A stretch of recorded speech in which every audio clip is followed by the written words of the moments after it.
Chapter 18, Missing. By evening, the herd was comfortably full of food, and the pigman once again ragingly hungry. He stood beside the helicopter, which had landed in the yard, and stared at the concrete foundation where the shed had been. He was shocked and soaked, and his sluggish brain was hardly working at all. What thoughts he had were all of eating, but not pig meat. Not ever again, he said slowly to himself. Not ever again. Or duck. Not after what they did for me. Not nohow. And almost as though he were a mind reader, the helicopter pilot said, "You must be pretty hungry, old buddy. I mean, we had a good breakfast of bacon and eggs." The pig man shuddered. "But you probably haven't eaten for days. Have my sandwiches. They're Spam." "I couldn't," said the pig man in a low voice, and thinking he was too embarrassed to accept their hospitality, the observer said in a friendly tone, "Well, I can offer you something better than Spam, old buddy. Have mine. They're duck paste." "Oh, I couldn't," said the pig man, more miserable than ever. "You're welcome to mine," said the winch man, holding out some large foil-wrapped sandwiches, "but they're nothing special." "What are they?" asked the pig man in a tremulous voice. "Peanut butter," said the winch man, and then drew back in surprise as with a great grunt of delight the pig man snatched the sandwiches from his hands, tore off the wrapping, and stuffed the whole sandwich in his mouth. The helicopter crew watched silently as the pig man chomped and chewed with his strong yellow tusks, his big nostrils flaring, his little eyes shut tight in ecstasy. "No wonder he's fat as a pig," thought the pilot.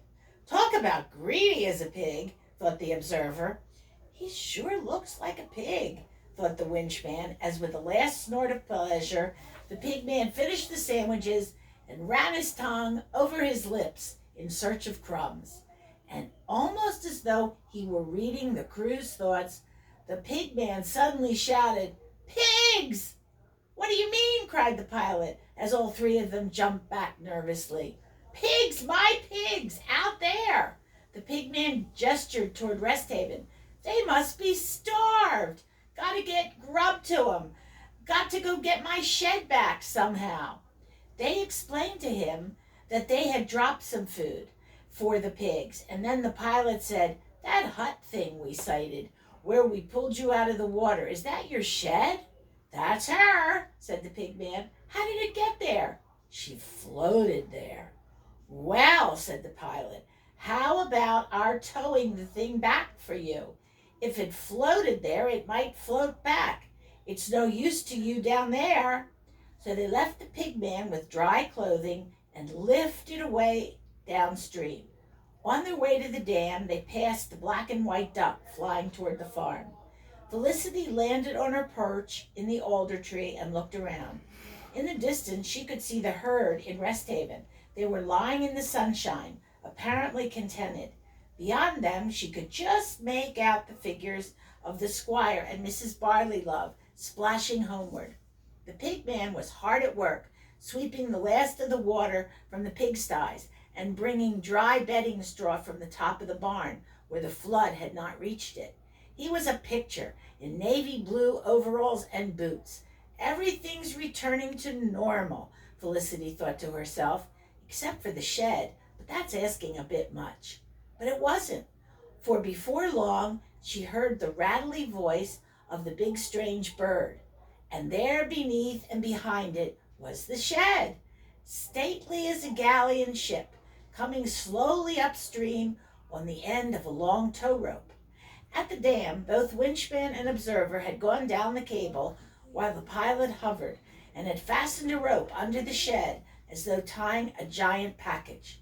Now, close by Felicity's alder tree, the winchman released the tow rope, refastened the cable to the top of the package, and raised his hand.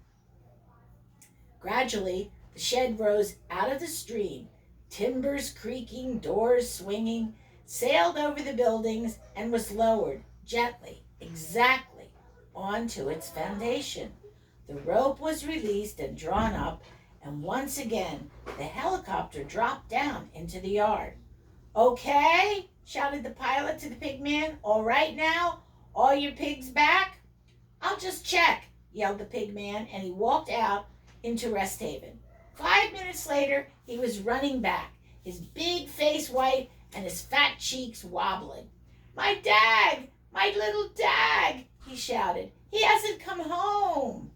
"Dag?" cried the pilot. "Yes, the one who saved my life," roared the pig man, and tears came out of his eyes and ran down his cheeks and over the hills and valleys of his 3 chins.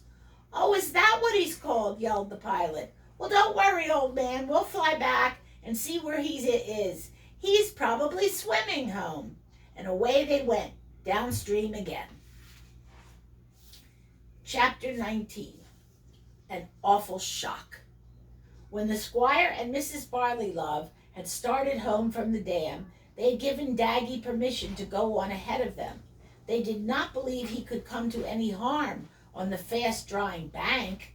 "He's a big boy now and sensible," they said to each other.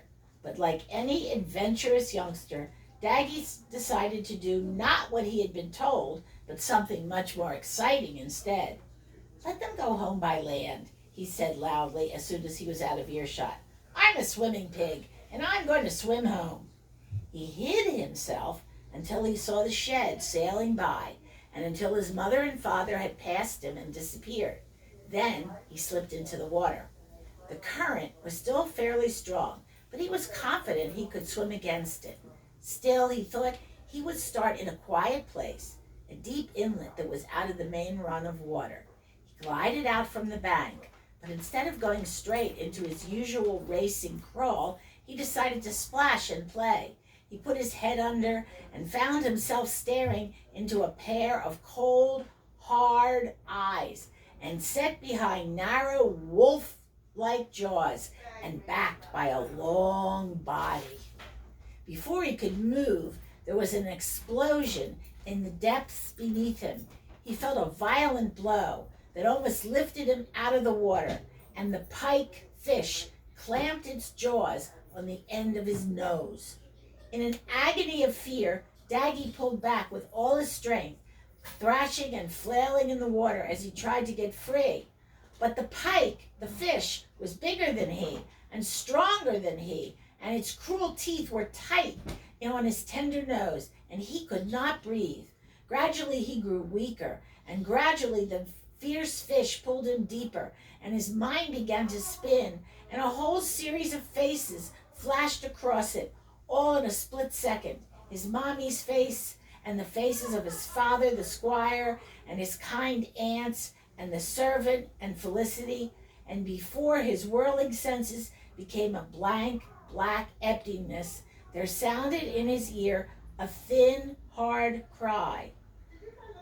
"Ezok!" it seemed to say. "Ezok!" When Daggy Dogfoot came to, there was still a face in front of him, but this time it was a real face, a live face, a round, whiskery face wearing a look of deep anxiety, and out of it came a worried voice. Old pig, the voice said. "You're all right, aren't you? You're all right. Now don't say you're not, 'cause you are." Daggy looked around him and found that he was lying in the grass on the bank of the brook. He spit out a lot of water and lay panting, his whole body shaking with shock. "Ike!" he croaked. "Oh, Ike! What happened? What was it? Oh, my nose and the back of my neck." "What happened, old pig," said Ike, "was that you came pretty close to being drowned and eaten. And don't say you didn't, 'cause you did. Your nose is sore 'cause you've had a couple of dozen razor-sharp teeth from that fish stuck in it. And your neck's sore because I had to haul you out by your neck." "But what was it, Ike? What was that dreadful fish?" "The pike," said Ike the otter. "That was a pike, old pig." "But it was so big," said Daggy. "I never knew they were as big as that. Felicity never warned me." "She never knew either, old pig," said Ike. "That's the biggest one ever. Lived in the mill pond and got washed out when the sluice gates burst. I've been dying to meet him, and now that I have, he's dying. The otter threw back his head and shook with silent laughter. Daggy staggered to his feet and looked down in the water. Floating there on its side was the long shape of the monster pike of the mill pond. The wolf jaws split wide in the gape of agony caused by the otter's death bite. Between the dorsal fin and the tail was a terrible scooped out gash. I broke his back, old pig, said Ike, standing beside the gazing piglet. And don't say I didn't, 'cause I did. Now I'll pull him out and we'll eat the best of him. I'll be laughing all the way to the bank.